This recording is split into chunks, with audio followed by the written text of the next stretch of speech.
के क्षेत्र में जाने के पश्चात देखा जाता था कि कई बच्चों को जिज्ञासा थी, विशेष रूप से कई बच्चियों को जिज्ञासा होती थी कि मैडम या दीदी कहती थी कि ये कैसे हम लोग को बनना है, हमको बताइए, हमारा मार्गदर्शन कीजिए, ये डिमांड आता था।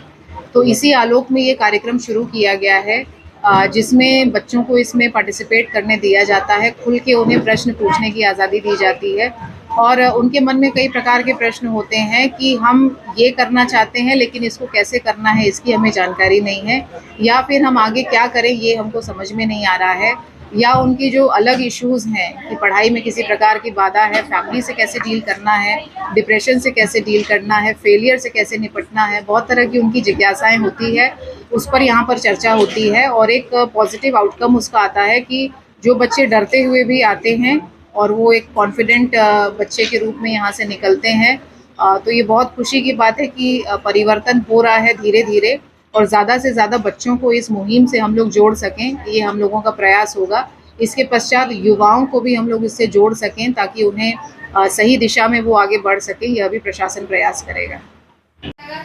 पढ़ लेते हैं लेकिन इतना कॉन्फिडेंस कि संस्कृत थोड़ा हार्ड है, तो 100 मिले थे उसमें। वो बिल्कुल मैथ्स की तरह है, मतलब बिल्कुल साइंटिफिक है, हिंदी से भी मिलता जुलता। 100 मिले थे उसमें। वो बिल्कुल मैथ्स की तरह है, मतलब बिल्कुल साइंटिफिक है, हिंदी से भी मिलता जुलता। एग्जामिनेशंस है, चाहे वो यूपीएससी हो या विभिन्न स्टेट सर्विसेज के हो एग्जाम्स, ये सारा आप दे सकती हैं।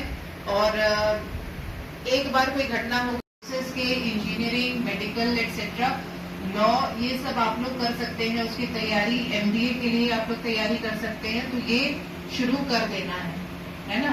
तो वो हाँ पूछिए मैम। मेरा सवाल आपसे से रिलेटेड है, जैसे कि आप भी एक सिविल सर्विस मतलब सर्वेंट है और मुझे भी उसी में जाना है, तो जैसे मेरा गोल है सिविल सर्विस, तो उसके लिए क्या ऐसी चीजें हैं जो मुझे अभी से उसमें फोकस करना चाहिए, तो क्या आप बता सकते हैं? आप कौन सी क्लास में अभी? 11th standard. 11th में, ठीक। आपका नाम क्या होगा? नंदिनी कुमारी। नंदिनी, ठीक।